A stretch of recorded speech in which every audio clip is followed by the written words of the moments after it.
Olá, meus amigos e irmãos, graça e paz do Senhor Jesus. Estamos retomando a nossa escola bíblica dominical.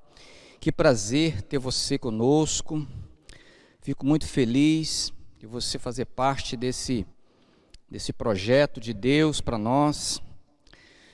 Semana passada nós compartilhamos a nossa primeira série de estudo sobre fé, sobre essa caminhada, essa jornada aqui bem sucedida, podemos dizer assim, de Abraão, no capítulo 12, né, quando ele saiu lá da casa de seus pais. Trabalhamos com o tema, com foco, andar em total obediência a Deus. Hoje nós vamos estar compartilhando em Gênesis capítulo 15, tá? O versículo de 1 ao versículo 11. E hoje nós vamos falar do tema Não percam as esperanças. Deus ainda está no controle. Tá bom? Então vamos lá. Vamos ler o texto. Diz assim: Depois desses acontecimentos, veio a palavra do Senhor a Abrão, numa visão, e disse: Não temas, Abrão, eu sou o teu escudo, e o teu galardão será sobremodo grande. Respondeu Abrão: Senhor Deus, que me haverás de dar se continuo sem filhos, e o herdeiro da minha casa é o Damasceno Eliezer? Disse mais Abrão: A mim não me concedeste descendência, e um servo nascido na minha casa será o meu herdeiro. E isto respondeu logo o Senhor, dizendo: Não será esse o teu herdeiro, mas aquele que será gerado de ti será o teu herdeiro. Então conduziu-o até fora e disse: Olha para os céus e conta as estrelas, se é que podes. E lhe disse: Será assim a tua descendência. Ele creu no Senhor, e isso lhe foi imputado para a justiça. Disse-lhe mais: Eu sou o Senhor que te tirei de Ur dos Caldeus. Olha Deus fazendo menção aqui novamente, lá do capítulo 12, para dar-te por herança esta terra. Perguntou-lhe Abrão: Senhor Deus, como saberei que hei de possuí-la? Respondeu-lhe: Toma-me uma novilha, uma cabra e um cordeiro, cada qual de 3 anos, uma rola e um pombinho. Ele, tomando todos esses animais, partiu-os pelo meio e lhes pôs em ordem as metades, umas defronte das outras, e não partiu as aves. As aves de rapina desciam sobre os cadáveres, porém Abrão as enxotava. Vamos orar mais uma vez, meus irmãos. Obrigado, Jesus, por esta palavra. Te exaltamos, te bendizemos ao Senhor por essa escola bíblica. Queremos mais uma vez agradecer ao Senhor por esta manhã, ó Deus, de domingo, por esta palavra, Jesus, que o Senhor nos concedeu. E queremos, meu Deus, aprender com o Senhor, aprender com Abrão, ó Deus, e viver uma vida, ó Deus, que nos leva a experimentar o sobrenatural do Senhor. Passamos por dias difíceis, de lutas, incertezas, mas uma certeza nós temos: que o Senhor não falhará. Muito obrigado, em nome do teu Filho amado Jesus, que nós te oramos. Amém. Pois bem, meus queridos irmãos, Deus falou tremendamente com você na semana passada, no estudo, nessa primeira série. Compartilhe conosco, queremos ouvir a sua opinião, queremos também a sua sugestão. Vamos construir junto este projeto, e quem sabe amanhã teremos a nossa primeira revista de escola dominical da Igreja Evangélica Vida aqui em Porto Canoa. Você pode fazer parte desse projeto, ok? Então, pensando nesse tema, não percam as esperanças, Deus está no controle. O que nós podemos entender sobre isso? É que agora, esse texto aqui, esta palavra que nós lemos hoje, já se passou aproximadamente 20 anos.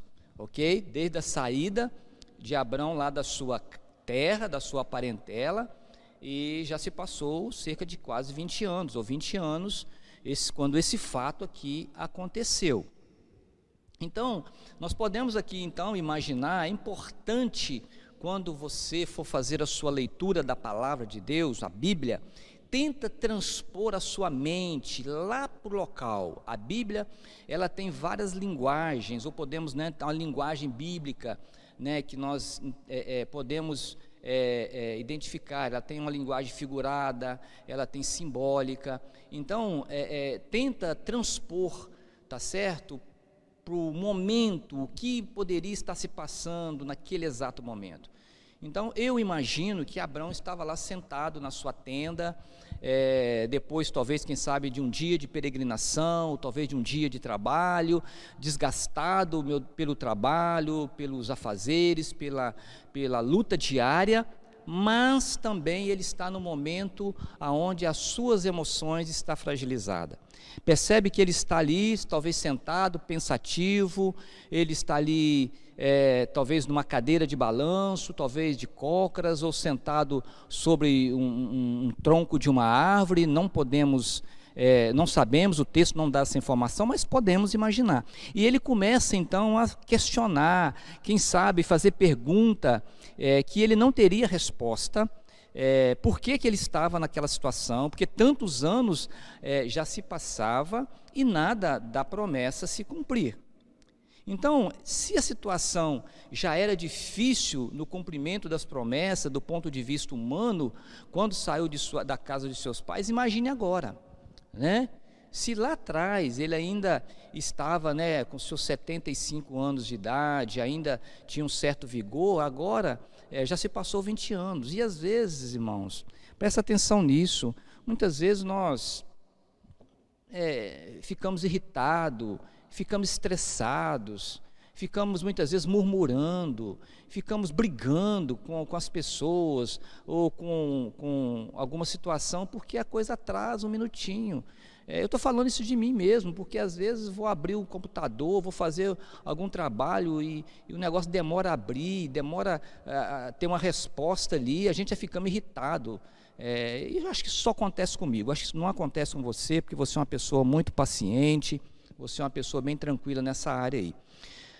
Mas o nosso Deus, irmãos, ele nunca falha.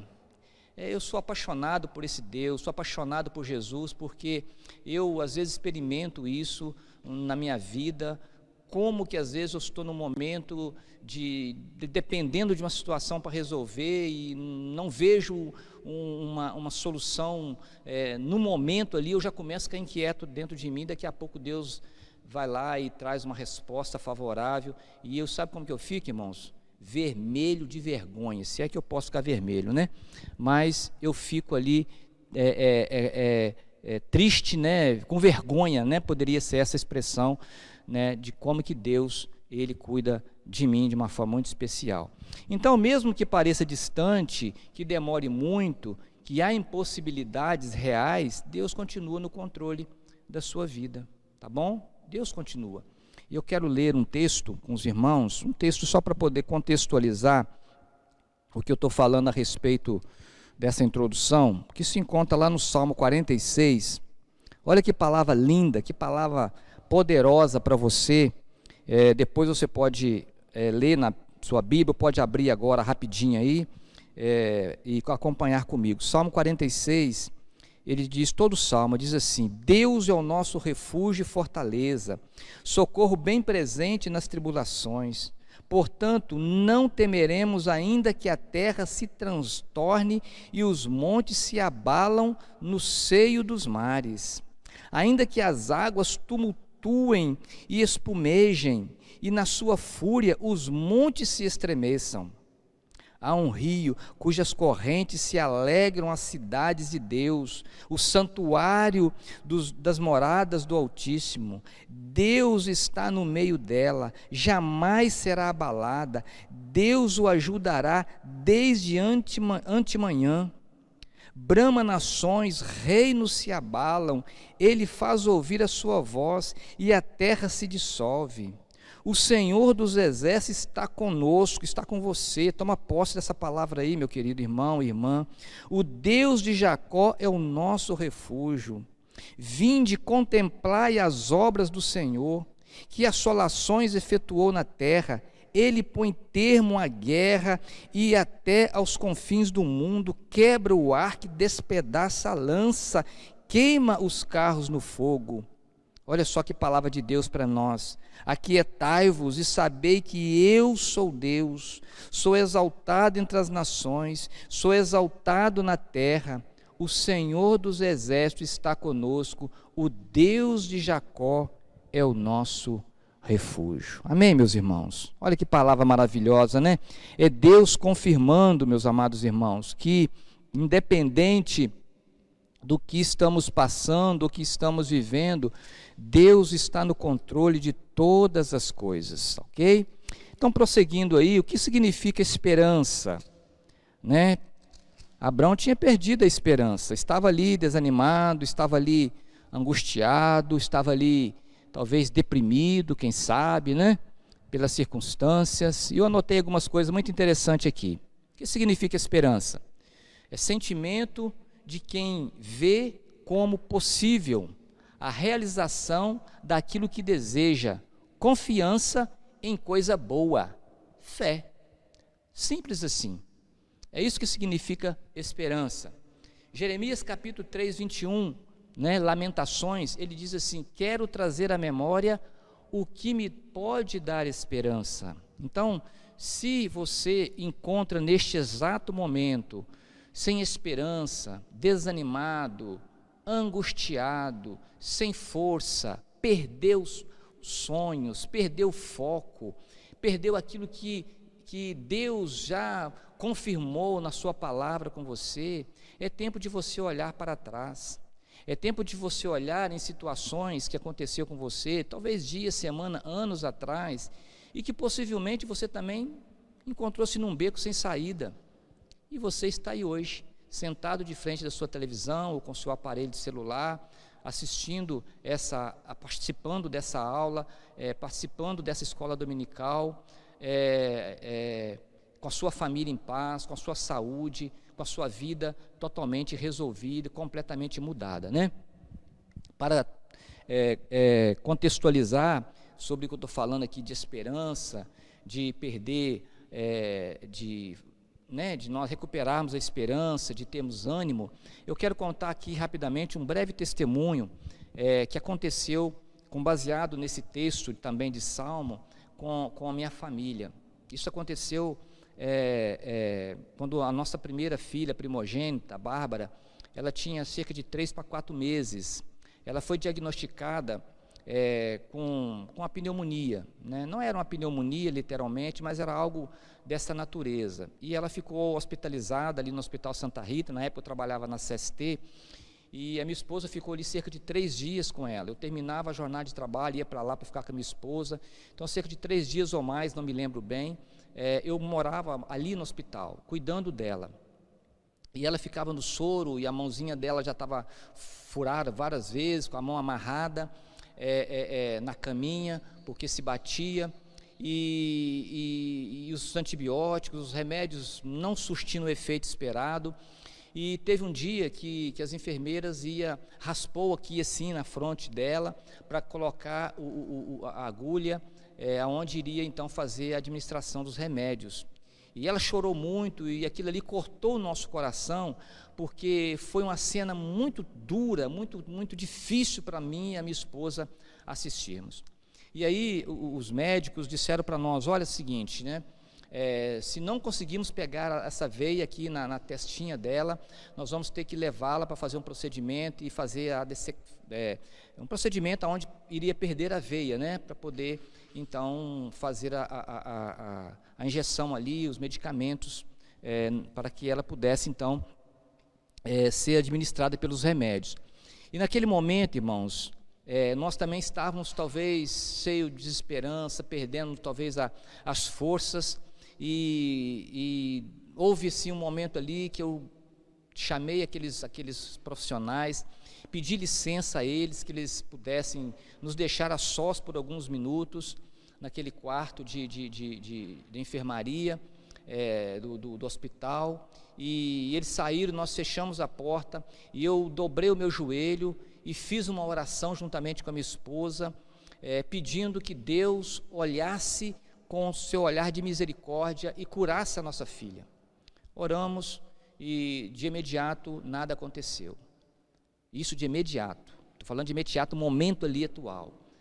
Abrimos a porta, fomos lá na central lá de enfermaria, chamamos a enfermeira para ela retornar, e aí nós pedimos a ela que tentasse novamente pegar a veia na mão dela. Pela nossa surpresa, não surpresa, pela nossa convicção de que Deus, Ele atende às nossas orações, conseguiu pegar a veia na mão dela. Colocou o remédio, começou a passar ali a medicação, e eu então depois me despedi da minha esposa, da minha filha, peguei o ônibus e fui trabalhar, fui para o meu trabalho. Cheguei lá no meu trabalho e estava fazendo uma reunião, de início ali das atividades, e o telefone toca. E aí era minha esposa dizendo que os médicos passou lá e a minha filha estava de alta. Então, queridos, esse é o Deus que nós cremos. Às vezes a gente perde a esperança, perde o ânimo, perde o vigor, a alegria, mas quando nós fazemos prova com Deus, quando nós entramos num momento de desafio, não desafiar Deus, mas dizer: Deus, por favor, olha pela nossa causa, Deus muda a nossa realidade, a nossa história. Portanto, meus amados irmãos, com base nesse texto, nessa EBD de hoje, vejamos como Abraão superou o desânimo, entendemos que ele estava num momento muito difícil, complicado ali na sua vida, e o versículo 1 aqui diz assim: depois desses acontecimentos, veio a palavra do Senhor a Abrão, estou em Gênesis capítulo 15, verso 1, numa visão, e disse: não temas, Abrão, eu sou o teu Deus, o teu galardão será sobremodo grande. Então, ou seja, como Abraão venceu o desânimo? Pelo poder da palavra. Este é o primeiro ensino para nós. Ele só venceu aquele desânimo. A primeira coisa foi o poder da palavra. Deus disse para ele. Olha o que diz a palavra depois desse acontecimento. Que acontecimento? Tudo que aconteceu desde a saída lá de Ur. Desde Gênesis capítulo 12, muitas coisas aconteceram, então isso contribuiu para que Abrão estivesse naquele estado ali, sem esperança, sem vigor. Então veio a palavra do Senhor a Abraão, e Deus então deu uma palavra forte e poderosa para ele. Então três verdades eu quero compartilhar com você neste versículo. Primeiro, o medo. Deus disse: não temas, O medo é um mecanismo de defesa. Todos nós temos medo, é importante. Se nós não tivermos uma certa dose, um pouquinho de medo, nós fazemos bobagem, Nós saímos por aí fazendo coisas, que até mesmo Deus duvida. Você sabe do que eu estou falando. Então, o medo é um mecanismo de defesa, é uma forma de nós o quê? Nos protegermos da nossa integridade física. Então, o medo é um mecanismo de defesa. No entanto, ele também nos paralisa, assim como Abrão paralisou ele. Você lembra lá de Pedro, quando ele desceu lá do barco e teve medo quando ele começou o quê? Submergir. Enquanto ele estava cheio de fé, ele andou sobre as águas. Ele caminhou em direção a Jesus, mas o medo fez com que ele paralisasse, não desse um passo sequer. E qual foi o resultado? Começou a submergir. Então o medo nos paralisa, Ficamos muitas vezes sem projetos, sem sonhos. Você está cheio de talento, cheio de possibilidades boas, de fazer coisas grandes, mas às vezes é o medo que está te paralisando. O medo nos escraviza e nos leva também à depressão. Então, trazendo essa ideia para os dias de hoje, há uma infinidade de pessoas que estão literalmente com depressão, com medo de sair na rua, com medo de relacionar com as pessoas, com medo de ir participar de uma reunião pública, com medo de ir ao culto, com medo de ir no supermercado, com vários medos. Por quê? Porque há uma ameaça real, né, sobre nós. Então nós temos que ter medo mesmo. Mas Abrão ali também, ele teve medo, né? E Deus fala para ele: não temas. Segunda coisa que nós aprendemos nesse versículo: proteção. Disse Deus aqui, o que Deus disse para Abrão? Eu sou o teu escudo. Olha que coisa linda. Então, ou seja, sentimento de desamparo, abandono, né? Então, ou seja, é esse o sentimento de Abrão naquele momento. Ele estava sentindo sozinho, abandonado. Como pode? O Senhor me tira da minha terra, do conforto dos meus pais, da casa lá do meio da minha parentela, da minha terra, da minha gente. Agora estou aqui sozinho, né? Cadê Deus que disse que ia fazer e que ia acontecer? Então, esse versículo nos ensina, né, a questão da proteção, né? Ou seja, e Deus fez-me sair daquela terra, e agora? Como fica a situação? Esse versículo também nos ensina que é a questão do incentivo. Deus disse: teu galardão, né? Então Deus aqui está dando uma palavra de motivação para Abrão. Isso faz parte do processo, queridos, de tirar uma pessoa do quadro de apatia, de desânimo, né? De depressão, entende? De frustração. Então Deus usa aqui, em certo modo, de forma subjetiva, a psicologia, né? Ele reforça aqui algo positivo para mudar o comportamento de Abrão. Ele fala assim: olha, o teu galardão será sobremodo grande. Então talvez Abrão estava se colocando numa visão como os espias, quando foram lá ver a terra, né? Como pessoas semelhante a de um gafanhoto, né?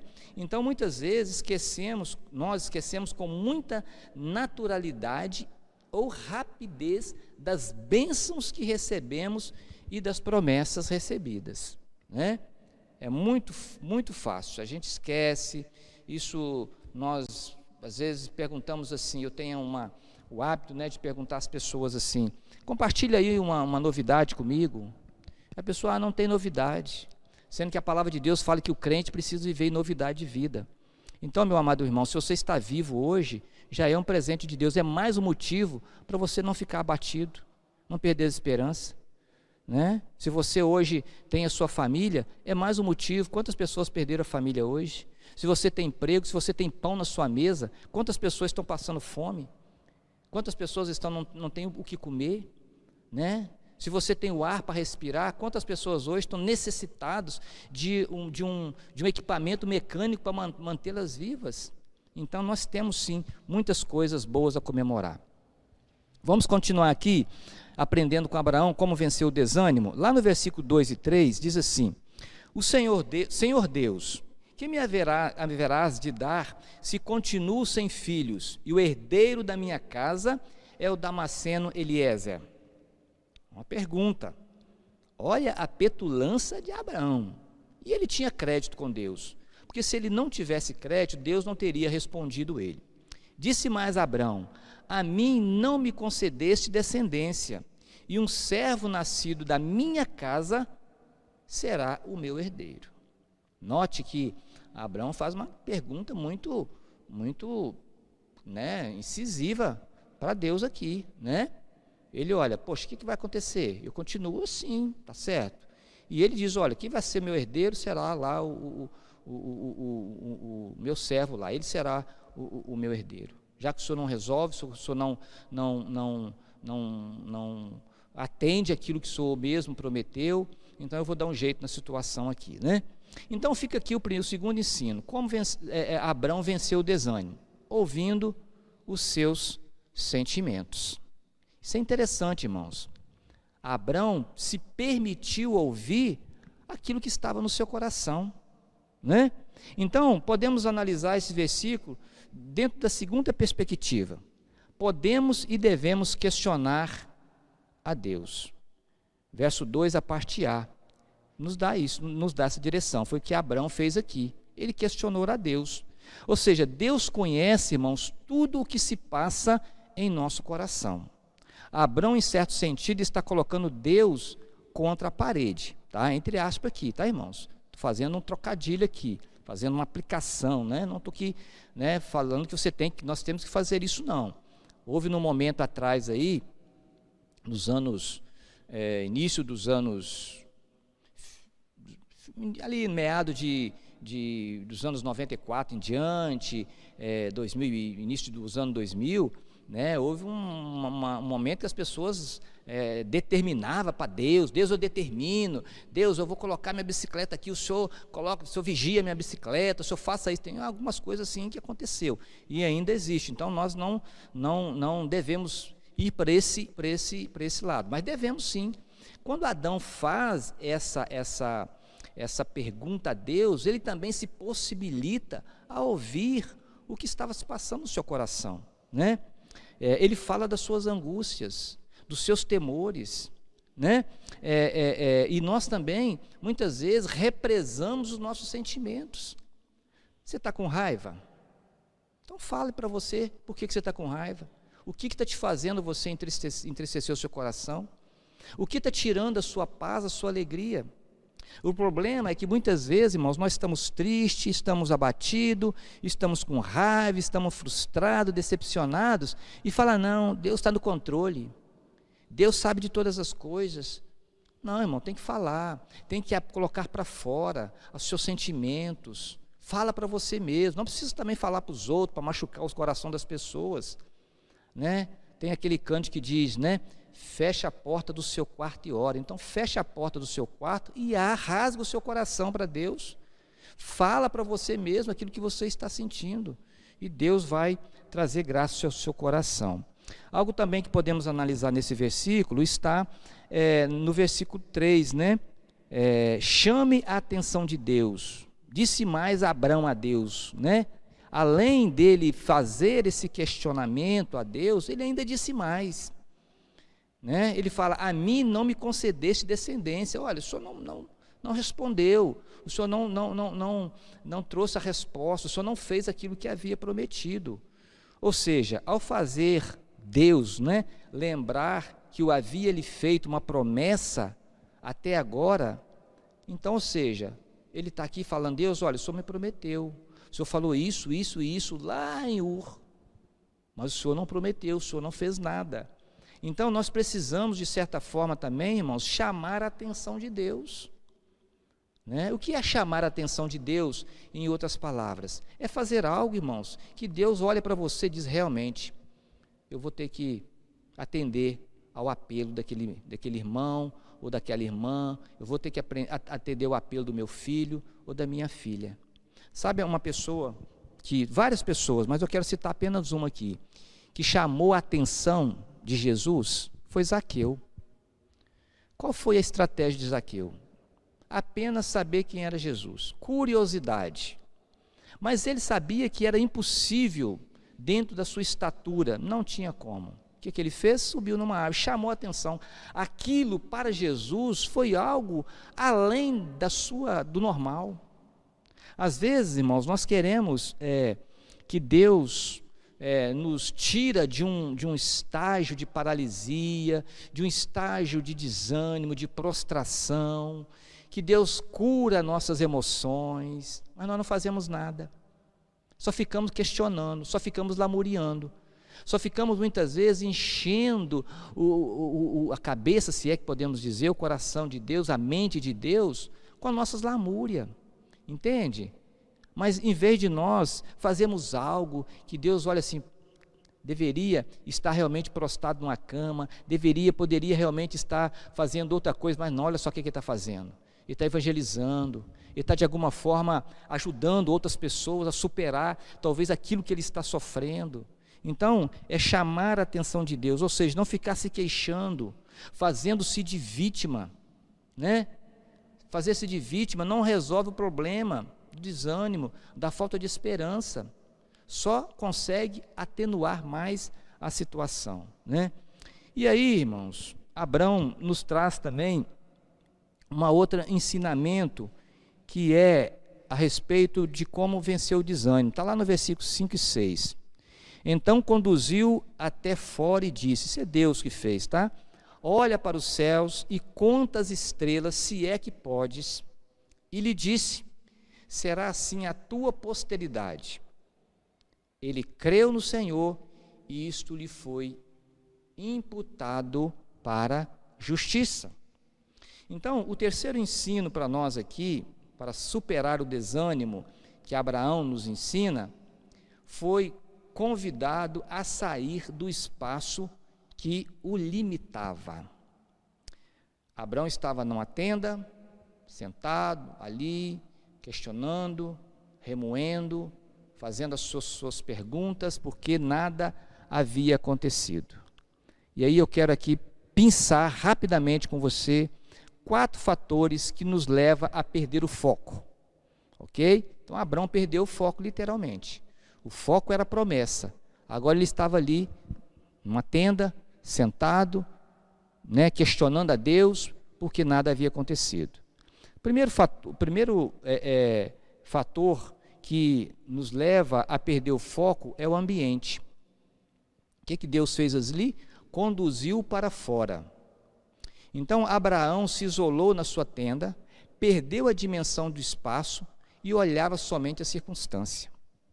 Então esse texto, queridos, nos ensina que o fator ambiente muitas vezes leva nós a perder o foco, perder aquilo que realmente Deus quer de nós, né? Então fica muito no seu mundo, fica muito olhando para as suas limitações. Você vai ver o que pode acontecer com você em curtíssimo espaço de tempo.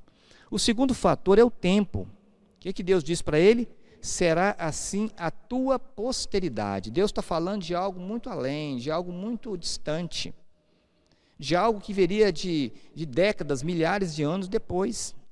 Então, ou seja, não temos nenhuma referência desse texto de que pessoas contribuíram para tal estado de desânimo de Abraão. Não temos aqui, eu pelo menos não identifico uma pessoa que foi ali de alguma forma, porque as pessoas também contribuem para a gente ficar desanimado, né? Tem pessoas que às vezes, em vez de dar uma palavra de incentivo, às vezes leva a gente para baixo, né? Com as suas críticas. Podemos até criticar, né? A crítica, ela é saudável para construirmos alguma coisa, mas criticar simplesmente por criticar, sem apresentar uma solução, aí realmente podemos prejudicar as pessoas. Mas temos como referência Jó, né? Jó também poderia ter entrado no estágio de morte literal, emocional, né? De todo, enfim, né? Até mesmo de enfermidade. Sua esposa, seus amigos, todos eles de alguma forma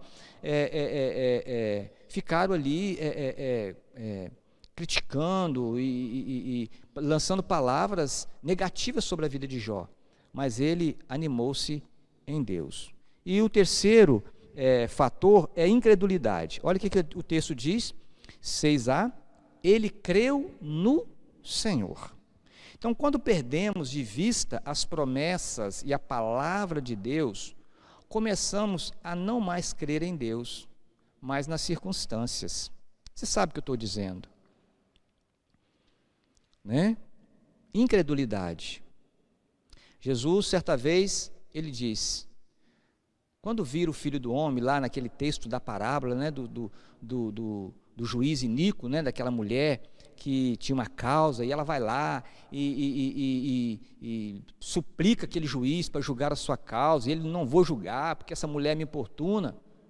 E ele chega no final e diz, né, quando vier o Filho do Homem, será que encontrará fé na terra? Estamos vivendo um momento assim, incredulidade, onde homens, mulheres, jovens, líderes, pastores, que um dia foram uma bomba, foram uma potência nas mãos de Deus para injetar fé, ânimo na vida das pessoas, mas hoje encontra no estágio de incredulidade. Sabe por quê? Porque perdeu a dimensão do sagrado, deixou que o desânimo, que a falta de esperança, de motivação, de dias melhores, contaminasse a sua vida e perdeu aquilo que Deus tem para nós. E o último ensino, que está lá no versículo 8 ao versículo 10, que diz assim: perguntou-lhe Abrão: Senhor Deus, como saberei que hei de possuí-la? Respondeu-lhe: toma-me uma novilha, uma cabra e um cordeiro, cada qual de 3 anos, uma rola e um pombinho. Ele tomou todos esses animais, partiu-os pelo meio e lhes pôs em ordem as metades, umas defronte das outras, e não partiu as aves. Nesse versículo aqui, eu encontro 3 lições, 3 princípios para vencer o desânimo. Mas o quarto ensino aqui para nós, que Abraão nos ensina, para vencermos o desânimo, a falta de esperança, animando-se no Senhor e tomando posse das promessas. Palavras humanas, encorajadoras, faz bem, mas quem nos anima, quem nos coloca literalmente de pé, é o Senhor. Há muitas pessoas que ficam esperando uma palavra, e devemos dar sim, mas fica esperando que alguém as motiva, que alguém faça com que ela saia daquele estágio de abatimento. Nós podemos até ser um auxílio, mas quem faz isso literalmente é o Senhor nosso Deus.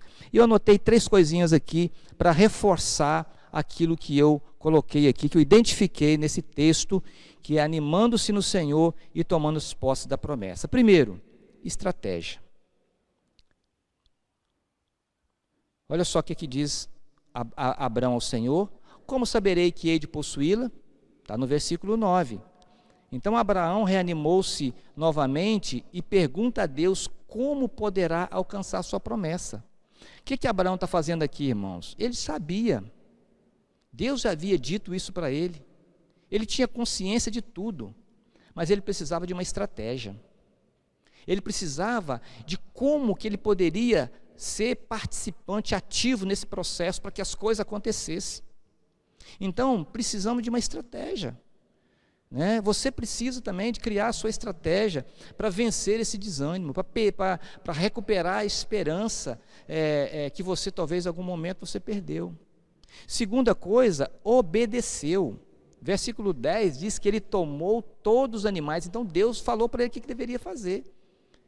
Toma lá uns novilhos, uma cabra, uns carneiros, faz isso. Ele foi lá, tomou e assim fez. Então, assim como aconteceu em Gênesis capítulo 12, versículo 4, Abrão obedeceu o chamado de Deus. Então, lá em Gênesis capítulo 12, verso 4, Deus chama ele, o que ele faz? Obedeceu, saiu da sua casa. Agora também, ele também obedece a Deus. Pega lá os animais, faz lá, mata, coloca lá da forma como Deus ordenou. Então, ou seja, além da estratégia, ele também precisava colocar em ação aquilo que Deus havia falado. Deus está falando com você, meu querido? Quantas estratégias, quantos planos você já colocou, já escreveu, já disse que iria fazer, disse que talvez esse ano você ia ler a Bíblia toda, ia evangelizar, ia iniciar uma caminhada, ia aprender a tocar violão, ia aprender talvez alguma coisa nova, e talvez você não fez, ou o tempo já passou, ou até mesmo perdeu o foco, aquilo que você pensou em fazer. E o último ensino, dentro dessa ideia de animando-se no Senhor e tomando os posses das promessas, fala de proteção. O verso 11 diz: porém Abrão as enxotava. Abrão, as aves de rapina, descia ali para comer aquelas aves que ele tinha sacrificado ali, como oferta ao Senhor ali. E então, o que Abrão fazia? Ele as enxotava. Ou seja, a todo tempo Satanás vai tentar roubar ou atrasar a nossa bênção. Ali podemos entender esse processo. As aves de rapina simbolizam ali Satanás, o diabo tentando roubar ali a bênção que Deus havia estabelecido como uma forma de Deus começar a agir ali no cumprimento da promessa de Abraão. E Abrão, o que ele fazia? Aqui o nome dele já havia mudado, de Abrão para Abraão. Então ele protegia aquelas aves ali. Então, você precisa também proteger o seu coração. Você precisa proteger seus sentimentos. Você precisa proteger os seus sonhos. O que Jó fazia? Ele orava continuamente pela sua casa. E além disso, a Bíblia diz que ele construiu uma sebe, uma proteção sobre a sua casa. Cria uma zona de proteção sobre os seus projetos pessoais, para que a promessa de Deus, para que os sonhos de Deus possam se cumprir literalmente na sua vida. Para concluir, meus irmãos, eu quero fechar esse estudo com a leitura de um texto lá de 2 Coríntios, capítulo 4, verso 16 a 18, e diz assim: por isso, não desanimamos, pelo contrário, mesmo que o nosso homem exterior se corrompa, contudo, o nosso homem interior se renova dia em dia. Paulo diz mais: porque a nossa leve e momentânea tribulação produz para nós eterno peso de glória, acima de toda comparação, não atentando nós nas coisas que se veem, mas nas que se não veem, porque as que se veem são temporais e as que se não veem são eternas. Então foca os seus olhos nas coisas eternas.